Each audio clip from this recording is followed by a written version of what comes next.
Good morning, friends. Welcome back. Hopefully दो back to back skits आपने देखे और अब तो we are starting with something new. You are also getting homework solutions. So what we are trying is we are trying our level best to make sure that you are absolutely crystal clear with the entire concept of accounts getting affected. ये चीज बहुत अच्छी तरह से perfect करना, क्योंकि ये चीज पर पूरा अकाउंट्स आपका बेस्ड है. अगर ये चीज कच्ची है तो आप अकाउंट्स में कभी अच्छा नहीं कर पाओगे. जो जो लोग अकाउंट्स में स्ट्रगल करते हैं वो इसलिए स्ट्रगल करते हैं क्योंकि उनका ये जो बेस बन रहा है ना अकाउंट्स गेटिंग अफेक्टेड का, वो सही नहीं जा रहा है. सो make sure we are trying our level best. You also make sure that you are part of this entire process. Watch both the videos.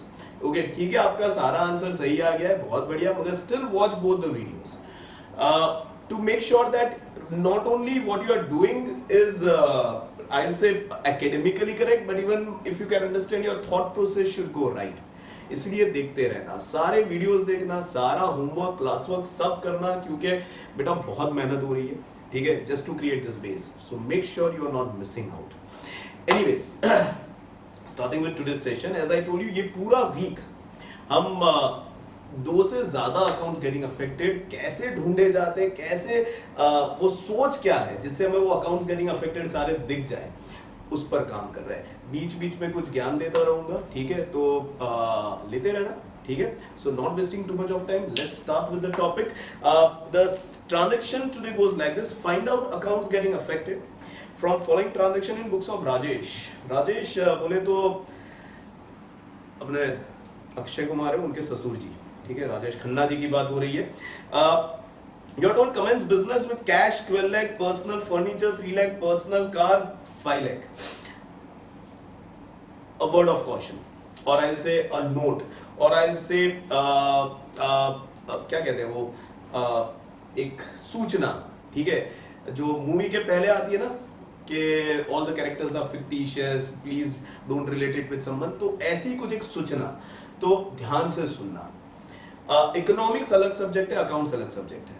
ठीक है, इकोनॉमिक्स में जब आप कैपिटल का डेफिनेशन देखते हो तो वो कहता है कि any man made product which you use for production is all capital. तो इकोनॉमिक्स के हिसाब से हाँ कैश कैपिटल है, इकोनॉमिक्स के हिसाब से हाँ कार एक कैपिटल है, इकोनॉमिक्स के हिसाब से लैंड भी कैपिटल है, और इकोनॉमिक्स के हिसाब से बिल्डिंग और फर्नीचर और motor car and everything that you are using in production is all capital. But that's economics, that's economics. Accounts में वही लैंड असेट बन जाता है, वही बिल्डिंग असेट बन जाता है, कार असेट बन जाता है, कैश असेट बन जाता है, जबकि कैपिटल तो लायबिलिटी है. तो please don't confuse yourself by considering cash is capital, car is capital, building is capital. No, capital is owner's account, representing contribution done by owner for his own business, either for commencement or for expansion. ये बहुत clear रखना. ठीक है, कई लोगों ने मुझे phone किया, बोला सर मेरा भाई सीए फाइनल में है, मेरे अंकल है चार्टर्ड अकाउंटेंट है, ये वो बोलते हैं, ये उन्होंने बोला ये कुछ ऐसा होता है, बैंक टेंजिबल होता है, बहुत सारी बातें की. ठीक है, डोनेशन एक्सपेंस है. मैंने बोला बेटा टेक्स्ट बुक में मुझे भी पता है, हर टेक्स्ट बुक में डोनेशन को एक्सपेंस बोला है. 21 साल से पढ़ा रहा हूं, तो ऑब्वियसली 21 साल से मुझे पता है टेक्स्ट बुक में क्या दिया है. आप अगर 6 महीने से पढ़ रहे हो, 6 महीने भी नहीं हुए, अभी 60 दिन हुए, 60 दिन से पढ़ रहे हो, आपको पता है टेक्स्ट बुक में डोनेशन एक्सपेंस दिया है. तो जब मैं एक प्लेटफॉर्म पर, सोशल मीडिया प्लेटफॉर्म पर, एक डिजिटल प्लेटफॉर्म पर जब आके बोलता हूँ donation is not an expense, it's a loss to business, तो कुछ तो पता होगा ना बेटा. ठीक है, टेक्स्ट बुक में दिया है, वैसे तो बेटा गुड्स लॉस बाय फायर वही टेक्स्ट बुक में दिया है नॉमिनल, जबकि गुड्स आर गुड्स वही टेक्स्ट बुक में आगे जाकर फाइनल अकाउंट्स करोगे तो वही goods loss by fire real के तौर पर दिखाया गया है. यानी टेक्स्ट बुक पर मत जाइए, text book is not that updated.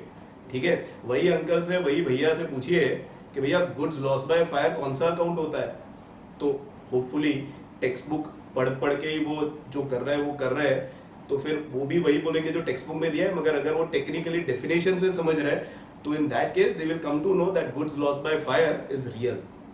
We are talking about goods lost by fire. Yes, that is nominal. We are talking about loss. Hope that is clear. मगर एक ही टेक्स्ट बुक में page number के साथ बताऊंगा आपको. एक page पर बोला है goods loss by fire nominal loss, और दूसरे चैप्टर में वही goods loss by fire real goods बताया है. Hope that is clear.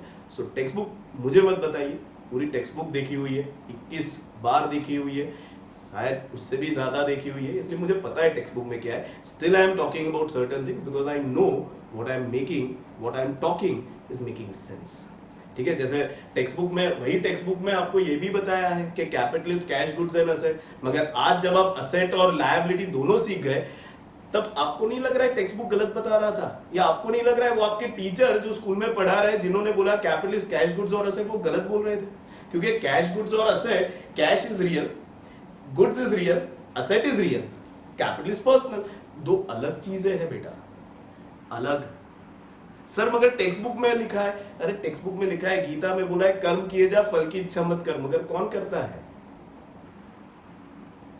Hope that is clear. Everyone make sure you are following what is practical. आप, मैं वही बताऊंगा, मैं जो बताऊंगा ना, make sure I be standing on this till CA final.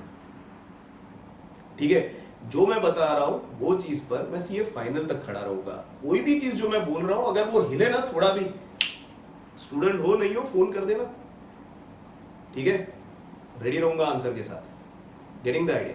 मैं वो नहीं हूं कि अभी फर्स्ट चैप्टर चल रहा है तो बोलूंगा गुड्स लॉस बाय फायर, अच्छा कैपिटल यानी कैश गुड्स एंड असेट, फिर जैसे ही फाइनल अकाउंट्स करवाऊंगा तो बोलूंगा रमेश इज कैपिटल. नहीं, मुझे पता है पहले दिन से कि भैया वो रमेश का कैपिटल यानी वो रमेश का अकाउंट है. Cash goods and asset is other aspect of the transaction. अब आपने सीखा ना हर ट्रांजैक्शन के दो पहलू होते हैं, तो एक पहलू है असेट अंदर आया, मगर अंदर आया तो या तो आपने पे किया, या तो जिसने दिया उसको लौटाना बाकी है तो लायबिलिटी हुआ. असेट अंदर आया तो या तो सामने दूसरा असेट बाहर जाएगा in the form of payment cash, या तो you are going to create another liability. Hope that is there are only two ways you get your asset. Because you have to acquire, you have to buy it, and when you buy, सामने पैसा जाता है. तो एक asset आया, एक asset बाहर गया, एक ऑप्शन. या तो एक असेट आया और क्योंकि क्रेडिट है तो अभी देना बाकी है सामने बेनिफिट, तो लायबिलिटी बन जाएगा. वो जो लायबिलिटी है ना, if that liability is towards owner, then that account, owner's account is termed as owner's capital. Please get this absolutely clear. Hope things are clear. Anyways, commence business with cash. तो पहला account जो आपको दिख रहा है that is cash account, कितना है? 12 लाख. दूसरा अकाउंट फर्नीचर भी ओनर लेकर आया, तो बिजनेस तो बोला वाह वाह, कैश भी आया, फर्नीचर भी आया, बिजनेस तो खुश हो रहा है, भैया मैं तो मालामाल हो रहा हूं. कार भी आया, कितने का? 5 लाख का. यानी total benefit given by owner to business, if I count it in money, it is 12 plus 3 15, 15 plus 5 20, total 20 lakh रुपए का बेनिफिट बिजनेस में आया. तो ये लाने के लिए या तो बिजनेस को पे करना पड़ेगा. डिड बिजनेस पे? नो. या तो फिर जिससे आया उसको पे लौटाना बाकी है. ये बेनिफिट के सामने कुछ तो देना पड़ेगा ना, फ्री में कोई थोड़ी कुछ देता है. तो वो जिसको लौटाना बाकी है ना, वो बन गया आपका क्रेडिटर, लायबिलिटी. कौन है वो? तो राजेश. राजेश कौन है? ओनर है. And when owner gives any benefit, that owner's account is called as Rajesh is capital account. कितना टोटल बेनिफिट राजेश ने दिया? तो 20 लाख. Hope things are clear everyone. किसी ने मुझे कॉल किया, सर कार तो कैपिटल में आ गई ना. कार अलग है, कैपिटल अलग है.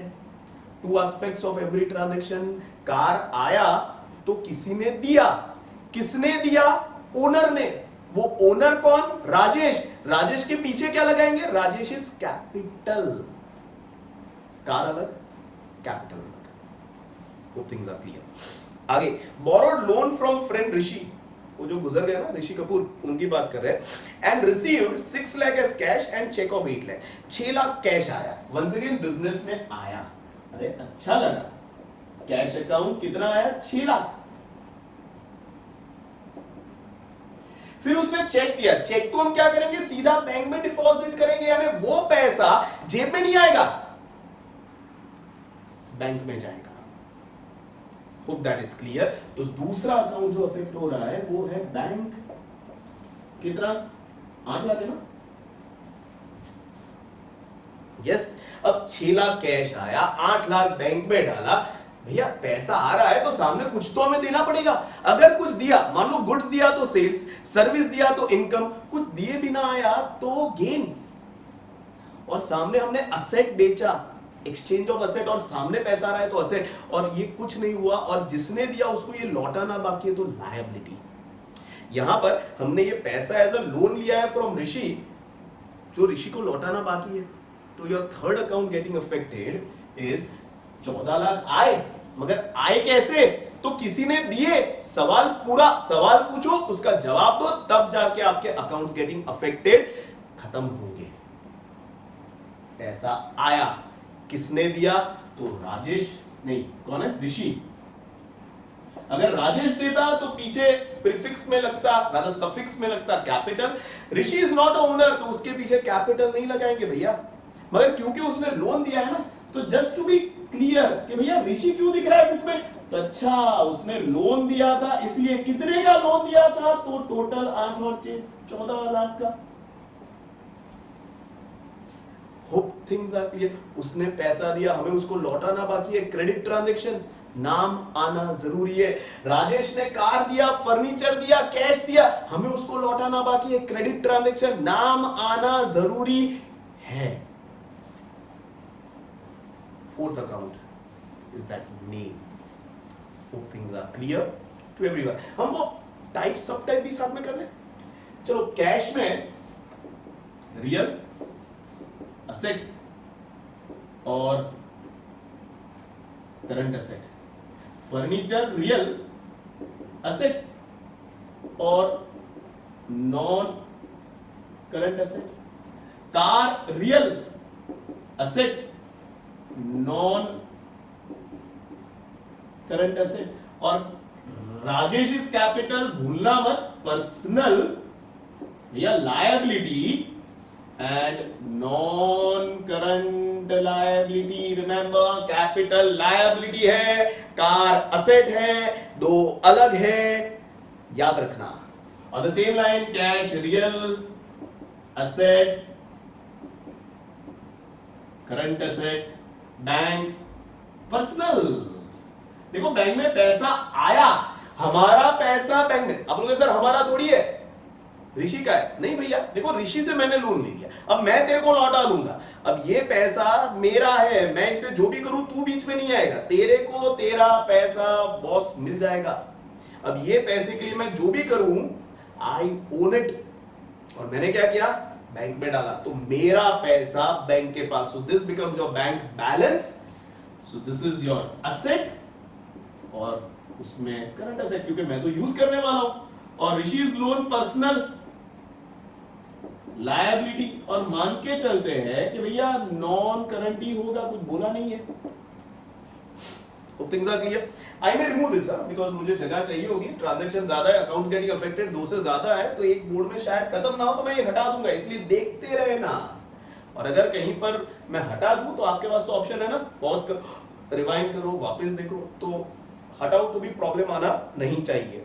Next, purchase the machine worth 15 lakh from Naveen and paid cash 3 lakh and issued cheque 7 lakh. अब देखो, जैसे समझा रहे थे ना, जग्गू दादा समझा रहे थे, प्रकाश भाई समझा रहे थे, मैं समझा रहा था, मौनी सर समझा रहे थे, इनफैक्ट दो ही जन, मगर हम अलग अलग कैरेक्टर्स में समझाने का ट्राई कर रहे थे।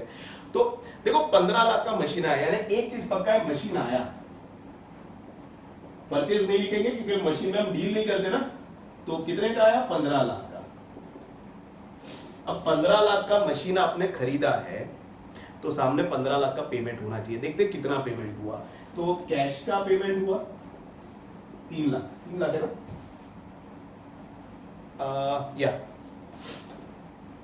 और चेक दिया, यानी पैसा जाएगा अपने बैंक में से 8 लाख था ना, उसमें से 7 लाख का चेक चला गया, तो बैंक अकाउंट 7 लाख।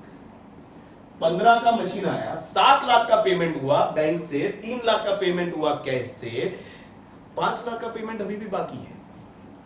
तो if you can understand, this is part cash part credit. 10 lakh से ये कैश ट्रांजेक्शन है, 5 लाख से क्रेडिट है, कैश में नाम नहीं आता, तो 10 लाख के लिए कहीं भी नवीन का नाम नहीं आएगा। मगर 5 लाख क्रेडिट है, तो 5 लाख रुपए नवीन को देने के बाकी है, तो नवीन बन गया अपना क्रेडिटर, तो अब नवीन का नाम आएगा नवीन 5 लाख।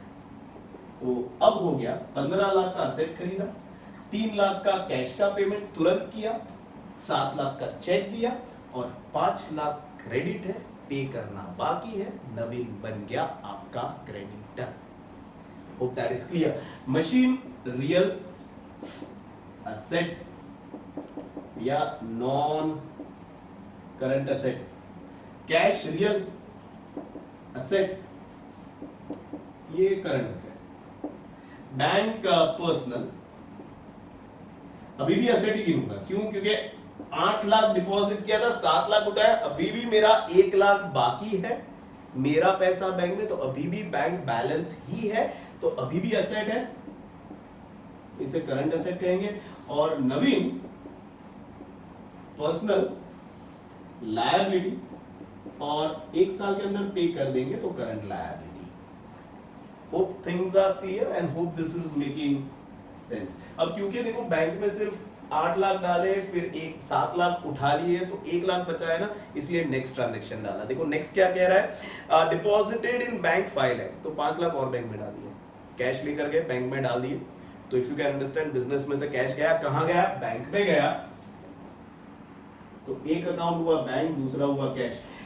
एक स्टूडेंट ने बोला कि सर बैंक और कैश एक का जो है सर, तो believe me it took almost 15 minutes for me to tell him कि बॉस बैंक और कैश एक नहीं होता है। फिर भी वो कन्विंस नहीं था, क्योंकि कहीं ना कहीं उसको जिसने बताया था उसका इन्फ्लुएंस मेरे से ज्यादा है। मैं भी मिल नहीं रहा हूँ ना, तो आपको कहीं ना कहीं मेरा अभी इन्फ्लुएंस नहीं है यहाँ पर। तो शायद हो सकता है कि जिसने उसको बताया कि भैया एक काम कर, तू सर को पूछ, और तब तक पूछ जब तक वो मान ना ले कि हाँ बेटा तू सही है और मैं गलत हूँ। मैं मान लूंगा, मगर जब मैं गलत हूँगा तब। अगर बैंक और कैश एक होता है ना, तो यहाँ एक ही अकाउंट अफेक्ट होता, ये ट्रांजैक्शन ही नहीं बनता। देखो बैंक अलग है, मेरा बैंक में 5 लाख हो सकता है, मेरी जेब में 5 रुपए हो सकते हैं, तो कहना इसे मेरा कैश और बैंक एक ही है? नहीं। Cash, what is in my pocket, what is in my drawer, that is cash. जो बैंक में है वो वर्चुअल मनी है, मैं उसे मोबाइल में देख सकता हूं, मैं लैपटॉप में देख सकता हूं, मगर मैं छू नहीं सकता। Hope that is clear. Point number 1। Point number 2, bank is personal. Personal के सब क्लासिफिकेशन में सिर्फ करंट और नॉन करंट है। टेंजिबल, इंटेंजिबल, रियल, फिक्टिशियस, ये सारी चीजें पर्सनल में नहीं होती। वो रियल अकाउंट में क्लासिफिकेशन है। If you can remember the chart, तो आप दो चीजों से बहक गए। एक तो आप चार्ट से बहक गए, पर्सनल है तो सब टाइप में करंट नॉन करंट ही आएगा, टेंजिबल और इंटेंजिबल नहीं आएगा। उनका दावा ऐसा था कि बैंक टेंजिबल है। मैंने बोला बेटा पैसा कैसे छुएगा? बोले सर दिख तो रहा है ना। मैंने बोला बेटा छूना भी जरूरी है, it is and it should be tangible is what you can see, feel and touch है, और नहीं है। एनीवेज, होपफुली वो समझ गया है। नहीं समझेगा तो थोड़े दिनों में, थोड़े महीनों में समझ जाएगा, मगर आपको वो कंफ्यूजन नहीं है। बैंक अलग है, कैश अलग है।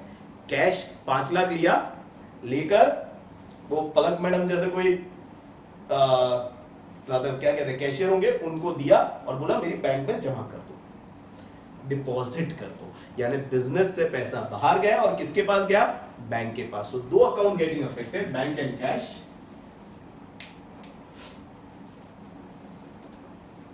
पांच लाख 5 लाख। बैंक पर्सनल है,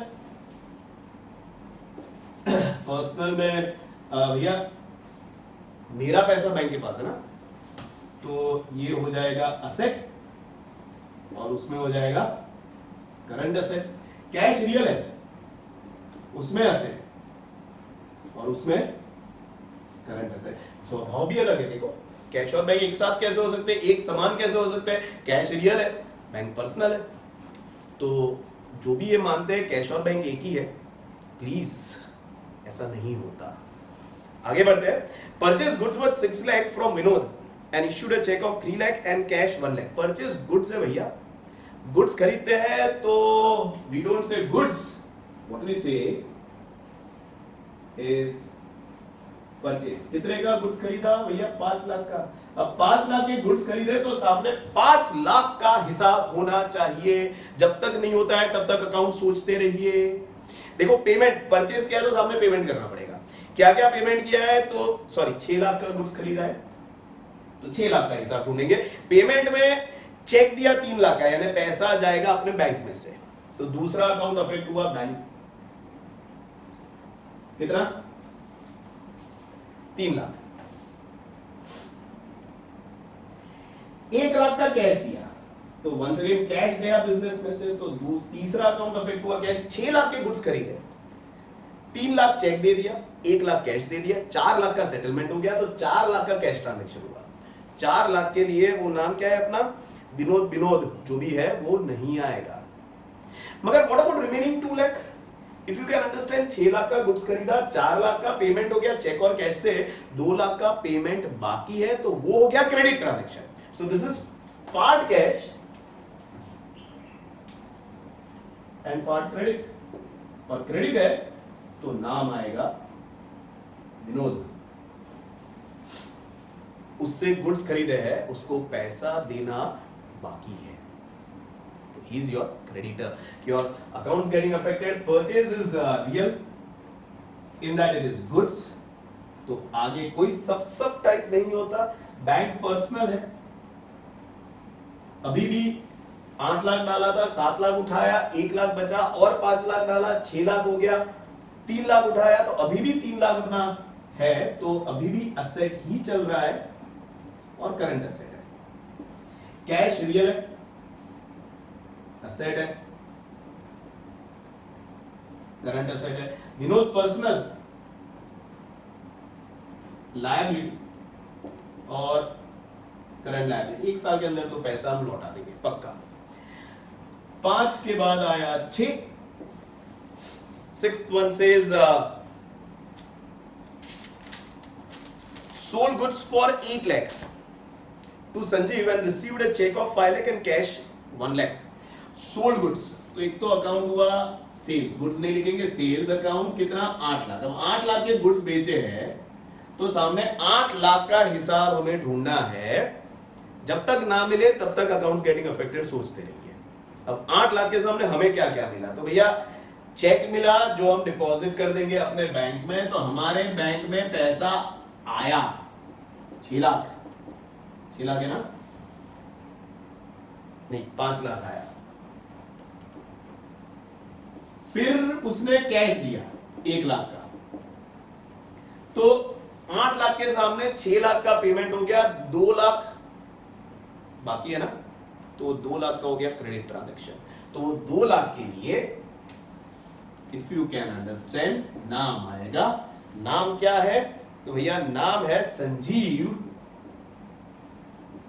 और संजीव कौन बन गया? जिसको हमने गुड्स बेचा है मगर जिससे पैसा लेना बाकी है, डेटर।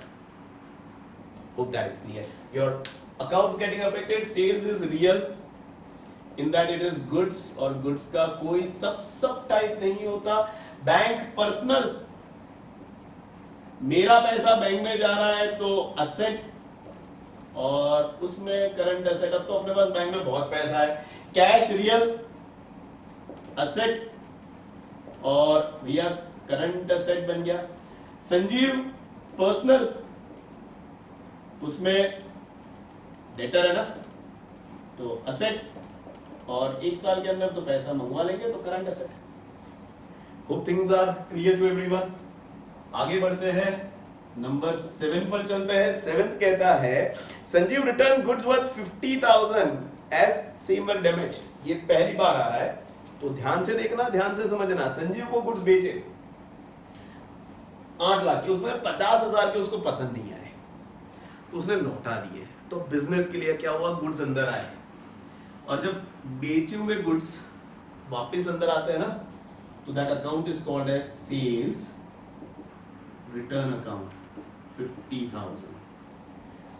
कुछ बोला नहीं है सामने, हमने कुछ उसको पैसा लौटा। देखो कोई गुड्स रिटर्न करता है तो हमें पैसे लौटाने पड़ते हैं। अगर बोला होता है and we paid him immediately, तो यहाँ पर दूसरा अकाउंट होता कैश। कुछ बोला नहीं है, नाम दिया है, तो इट्स क्रेडिट ट्रांजैक्शन। यानी यहाँ पर गुड्स अंदर आए, किसने लौटाए, संजीव ने लौटाए। संजीव कौन था, यू कैन अंडरस्टैंड, डेटर था। कहानी समझना, पूरी कहानी समझना। सेल्स रिटर्न रियल है, गुड्स है। संजीव डेटर था 2 लाख से, अब संजीव हमें गुड्स रिटर्न कर रहा है। तो देखो उसका स्वभाव नहीं बदलता है। पहले 2 लाख से डेटर था, 50,000 लौटा दिया, तो अब कितने से डेटर है। आई रिपीट, पहले 2 लाख से डेटर था, मुझे उससे 2 लाख रुपए लेने के बाकी है, उसमें से 50 के गुड्स उसने रिटर्न कर दिए, तो अब वो मेरा डेटर कितने से रहा, 1.5 लाख से। So still I am just talking about his nature, still by nature he is my debtor, and so I will say personal still is asset and I'll say current asset. He is returning goods. देखो यहां पर भी purchase में विनोद ने हमें goods दिए, हमने बोला वो क्रेडिटर है। यहां पर भी संजीव ने हमें गुड्स दिए, मगर हम अभी भी बोल रहे हैं वो डेटर है। क्यों, क्योंकि उसका स्वभाव नहीं बदला। 2 लाख से उससे पैसा लेना था, उसमें से 50,000 लौटाया, तो अभी भी हमें उससे 1.5 लाख रुपए लेने के बाकी है, तो अभी भी बाय नेचर उसके स्वभाव से वो असेट ही है। तो हर देने वाला इंसान लायबिलिटी है, ऐसा नहीं है।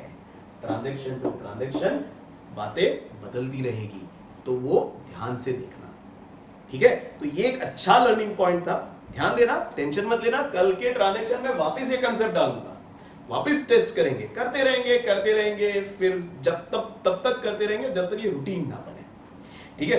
Anyways, moving to next one. There was a theft and goods were 20,000 were stolen. यानी बिजनेस में से देखो गुड्स बाहर चले गए, यानी एक अकाउंट तो हो गया अपना, ये भी ब्लू में लिखता हूं,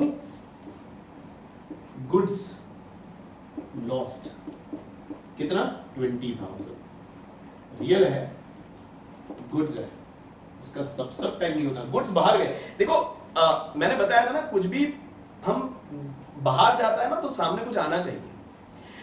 अगर कुछ आया तो वो एक्सपेंस बन जाता है, अगर कुछ बाहर जाता है और सामने कुछ नहीं मिलता है तो वो लॉस बन जाता है। 20,000 के गुड्स बाहर गए, देखो यहां भी बाहर गए थे, सेल्स में भी 8 लाख के गुड्स बाहर गए, मगर सामने पैसा आ गया, इसलिए सेल्स को हमने कहा इनकम। मगर यहां पर गुड्स बाहर गए, सामने कुछ नहीं आया, वो कुछ नहीं आया, वो बन गया लॉस बाय थेफ्ट अकाउंट। ये नॉमिनल है, और नॉमिनल में ये लॉस है। गुड्स गए, कुछ नहीं आया, तो दूसरा account getting affected, loss by theft. किसी ने बोला सर अगर मुझे पैसे मिले, ऐसे पड़े हुए 5,000 रुपए मिले, तो एक अकाउंट क्या है, दूसरा अकाउंट कौन सा। ये जिसने भी पूछा, 5 चीजें, जब कुछ भी अंदर आता है ना, कैश अंदर आया ना, तो सामने 5 रीजन होते हैं। अगर सामने गुड्स दिया तो सेल्स, अगर सामने सर्विस दिया तो इनकम, अगर सामने असेट दिया तो दूसरा अकाउंट असेट, अगर कुछ दिए भी ना आया तो दूसरा account gain. Hope things are clear. और जिससे मिला वो कैश, उसको लौटाना बाकी है, तो liability. Hope things are clear to everyone. आगे बढ़ते हैं, इसी को एक लेवल और आगे ले जाते हैं। इस बार भी there was a theft and goods were 20,000 are stolen. तो भैया गुड्स तो गए वापस, उसे कहेंगे goods lost account 20,000। If you can understand, goods real and goods business से बाहर गए। पिछली बार कुछ नहीं आया तो हमने बोला पूरा का पूरा 20,000 लॉस, मगर इस बार insurance company accepted claim of 15,000। ये गुड्स वर इंश्योर्ड, तो इंश्योरेंस कंपनी वाला आया, उसने देखा सर कितने के गुड्स गए, मैंने बोला सर 20,000 के गए। उसने अपने हिसाब से हिसाब किया, उसने बोला देखो सर 15,000 मिलेगा। 100% उन्होंने एक्सेप्ट क्लेम नहीं किया, नहीं करेंगे, उनकी choice. They have some calculations, accordingly they will be deciding what is to be paid. They might pay you 100%, they may not pay you 100%। यहां पर 100% नहीं दिया, कितना दिया 15। कैसे दिया? चेक से। वो चेक को हम इमीडिएटली क्या करेंगे, बैंक में डाल देंगे। तो भैया बैंक 15,000 बैंक में हमने डाला, तो वंस अगेन पर्सनल हो गया, असेट हो गया, और उसमें करंट असेट हो गया। तो 20,000 के गुड्स गए, 15,000 आ गया, 5,000 क्रेडिट ट्रांजैक्शन ना, कोई नहीं देने वाला। वो 5,000 आपको कोई नहीं देगा। यानी 5,000 के गुड्स बाहर गए, 15,000 के गुड्स बाहर गए, सामने 15 आ गया, मगर ये 20 में से 5,000 के गुड्स बाहर गए, उसके सामने कुछ नहीं आया। तो वो कुछ नहीं आया, वो हो गया लॉस बाय थेफ्ट। कितना? पूरा 20,000 नहीं, इस बार सिर्फ 5,000 नॉमिनल लॉस। सब टाइप कुछ नहीं। ये दोनों साथ में इसलिए दिख रहा है क्योंकि बहुत सारे बच्चे जो कंफ्यूज होते हैं कि sir goods lost and loss by theft बन्ने एक ज होय ना, they are not same. Goods loss by theft represents the total amount of goods going out of the business. Loss by theft represents के वो जो बाहर गया उसमें से आप कितना रिकवर नहीं कर पाए, that is loss by theft. I repeat, कितना गुड्स बाहर गया, गुड्स लॉस बाय थेफ्ट, उसमें से कितना रिकवर नहीं कर पाए, that is loss by theft. Hope things are clear. Goods loss by theft, real and goods. I'm talking about goods which went down. Loss by theft, nominal and loss. I'm talking about that amount which I'm not able to recover. Hope things are clear to everyone. Number 10. Withdrew cash 1 lakh from bank, of which 60,000 was for paying salary and 40,000 was for personal use. I think चौथी पांचवी बारी हो रहा है, तो अब तक तो ये सुपर डुपर क्लियर होना चाहिए। पहले तो बैंक में से विड्रॉ किया, तो बैंक में से पैसा गया, कितना गया भैया 1 लाख। बैंक पर्सनल है और अभी भी उसका स्वभाव नहीं बदला, क्योंकि हमारे बैंक में बहुत सारे पैसे हैं, उसमें से उठाया, मगर अभी भी उसका स्वभाव वही है, असेट और करंट असेट। अब 1 लाख उठाया तो 1 लाख का सामने जवाब देना है कि कहां गया। तो 60,000 आपने उठाया for paying salary. For paying salary, did you pay? No. Expense is an expense provided it is expended. खर्च तब जाके खर्च बनता है जब उसे आप खर्च करो। सिर्फ सोचने से कि फॉर विड्रॉइंग सैलरी ये 60,000 खर्चा नहीं हुआ अभी तक। अभी क्या हुआ है, वो 60,000 आपने बैंक से विड्रॉ किए फॉर पेइंग सैलरी, तो वो बिजनेस के लिए, तो वो 60,000 आप बैंक से अपने ऑफिस में लेकर आओगे, तो आपके बिजनेस में क्या आया, कैश आया। कितना? 60,000 रियल असेट, करंट असेट। बाकी का 40,000 भैया आप घर ले गए पर्सनल यूज के लिए, तो बिजनेस तो देखता रहे कि अरे मेरा कैश गया, मेरे बैंक में से पैसा उठाकर ओनर ले गया, तो भैया ले गया तो लाना पड़ेगा वापस। तो ये बना क्रेडिट ट्रांजैक्शन। वो पैसा ले गया, उससे वो बेनिफिट लेना बाकी है, तो उसका नाम आएगा। वो कौन है भैया? राजेश। राजेश बोले तो ओनर, तो यहां लगाएंगे ड्रॉइंग्स। कितना? 40,000 पर्सनल असेट, और मानेंगे 1 साल के अंदर दिया आएगा। नहीं दिया तो भैया उसका बिजनेस है, उसका बिजनेस खड्डे में जाएगा। हम क्या करें, हम तो ऐसा एक्सपेक्ट करके चलते 1 साल के अंदर वो लौटा देगा, तभी तो बिजनेस ग्रो होगा। Hope things are clear.